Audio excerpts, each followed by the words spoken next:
Estimados hermanos y amigos, que la paz de nuestro Señor Jesucristo esté con ustedes en este día. Les saluda fraternalmente la Iglesia Berit y un servidor. La meditación de hoy se titula Los errores que llevan a creer tener la seguridad de la salvación. Basada en el Evangelio de Mateo, capítulo 19, versículos 16 al 22. La meditación de la semana pasada hablamos un poco acerca del cuarto grupo de personas, es decir, aquellas que creen ser salvas, mas sin embargo no lo son. Esto por supuesto complica el asunto acerca de la total seguridad de la salvación. Es por eso que los que están seguros de su salvación se deben preguntar ¿qué es lo que lleva a las personas a tener una equivocada seguridad de su salvación? Todos aquellos que tienen una falsa seguridad de que serán salvos es porque el conocimiento de la doctrina de la salvación lo tienen equivocado, o bien, aunque la entienden, no cumplen con todo lo necesario que ella exige. Esto nos conduce a considerar los errores que llevan a las personas a tener una falsa seguridad de su salvación. El primer error es el universalismo. Esta doctrina que no se menciona en las Sagradas Escrituras, básicamente consiste en que todos, sin excepción, serán salvos por el simple hecho de que como Dios es bueno y Dios es amor, y como Jesús vino al mundo no para juzgarlo, sino a dar su vida para la salvación del mundo, Juan 3:17, entonces todos, al final del día, serán salvos porque pertenecen al mundo. Este versículo sacado de contexto, sin tomar la condición necesaria que se menciona en el versículo 16, es una de las creencias que tienen las personas en general. De esta forma, suprimen casi por completo la ira venidera de Dios.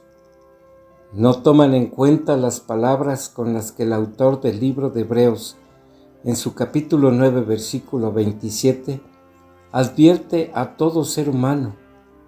Dice, y de la misma manera que está establecido para los hombres que mueran una sola vez y después de esto, el juicio. Jesús habló muchas veces acerca del infierno y el juicio. En el Evangelio de Juan, capítulo 12, versículo 48, dice, el que me rechaza y no recibe mis palabras, tiene quien le juzgue. La palabra que he hablado, ella le juzgará en el día postrero. Todos aquellos que no reciban las palabras de Jesús serán las que los juzguen al final de los tiempos e irán al lago de fuego y azufre. Es una creencia general que cuando una persona muere, en ese mismo instante, todos sus pecados cometidos en vida son borrados y se convierte en un modelo de virtud. Y así se escucha decir a familiares y amigos, era muy bueno, ya no está sufriendo, ya está con Dios descansando. Como todo ser humano, tenemos la tendencia de irnos por lo más atractivo. El segundo error con el cual tropieza la mayoría es el que se le puede llamar legalismo. Esto es justicia por obras. Esta doctrina acerca de la salvación es antibíblica, ya que de esta forma el entrar al reino de Dios depende de manera directa al cumplimiento de la ley de Dios, cosa que nadie puede, a excepción de Cristo, y va en oposición directa con las palabras que Pablo dijo a los creyentes de Éfeso en su capítulo 2, versículos 8 y 9. Dice, porque por gracia sois salvos por medio de la fe, y esto no de vosotros, pues es don de Dios, no por obras para que nadie se gloríe. Al depender de las obras para llegar al cielo, muchas personas viven su vida tratando de hacer el mayor número de obras buenas para que pesen más que las malas, y esto les sea tomado en cuenta a la hora del juicio final. En nuestro pasaje de hoy dice: entonces vino uno y le dijo: Maestro bueno, ¿qué bien haré para tener vida eterna? Él le dijo: ¿por qué me llamas bueno? Ninguno es bueno sino uno, Dios. Mas si quieres entrar en la vida, guarda los mandamientos. Le dijo: ¿cuáles? Y Jesús le dijo: no matarás, no adulterarás, no hurtarás, no dirás falso testimonio, honra a tu padre y a tu madre, y amarás a tu prójimo como a ti mismo. El joven le dijo: todo esto he guardado desde mi juventud, ¿qué más me falta? Jesús le dijo: si quieres ser perfecto, anda, vende lo que tienes y dalo a los pobres, y tendrás tesoro en el cielo, y ven y sígueme. Oyendo el joven esta palabra, se fue triste porque tenía muchas posesiones. Vemos a este hombre dirigiéndose a Jesús como maestro bueno, pero en realidad no era un reconocimiento de la divinidad de Cristo, sino que este hombre se dirigió a Jesús como a un maestro recto enviado de Dios, pero sin tener idea de a quién se estaba dirigiendo.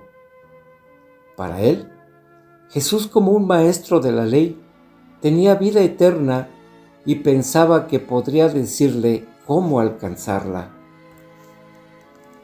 Es por eso que Jesús le contesta: ¿por qué me llamas bueno?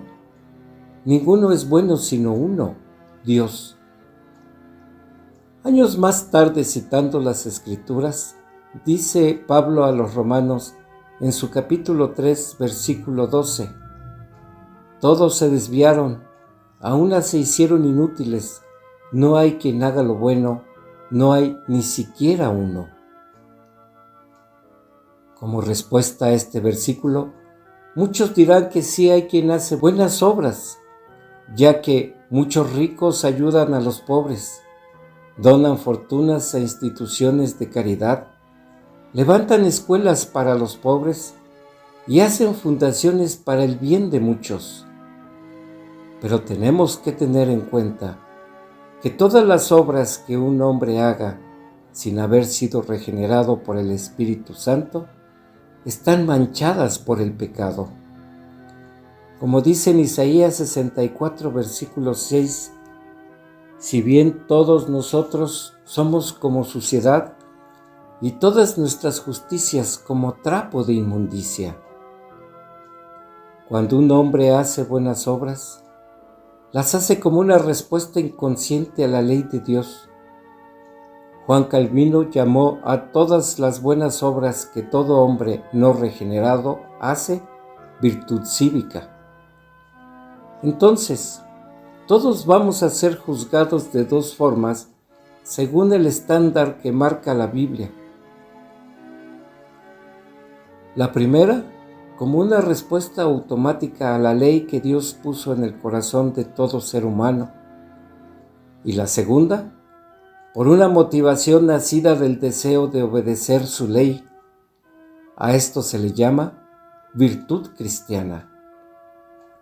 Entonces, en nuestro pasaje de hoy, cuando Jesús le pide al hombre que venda sus bienes y los reparta a los pobres, evidencia al joven al dejar demostrado que a pesar de haber afirmado que guardaba la ley, estaba faltando al primer mandamiento al poner sus bienes antes que a Dios. Así que, con su rechazo a vender sus bienes, revela dos cosas. La primera, es que no era inocente en lo que se refería al cumplimiento de la ley, y era culpable de amarse a sí mismo y a sus bienes más que a su prójimo. La segunda es que era una persona que carecía de la fe que motiva el deseo de hacer la voluntad de Cristo. Tenemos ahora el tercer error, que es la práctica de lo que se puede llamar el sacerdotalismo. Es decir, es la creencia de que la salvación viene al cumplir con los sacramentos. Antes de la venida de Jesús, los fariseos practicaban el sacerdotalismo porque pensaban que al circuncidarse y ser descendientes de Abraham, automáticamente entraban al reino de Dios.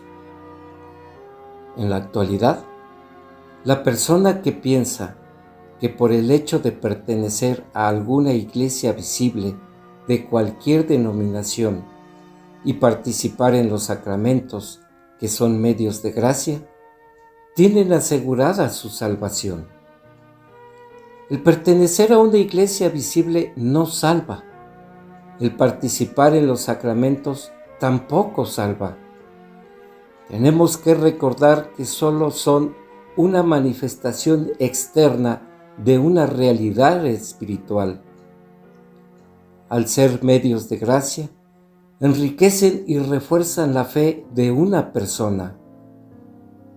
Si esto no lo han entendido así, o aunque lo entiendan, lo practican de manera errónea y superficialmente, los lleva a tener una falsa seguridad de su salvación. Hasta la próxima.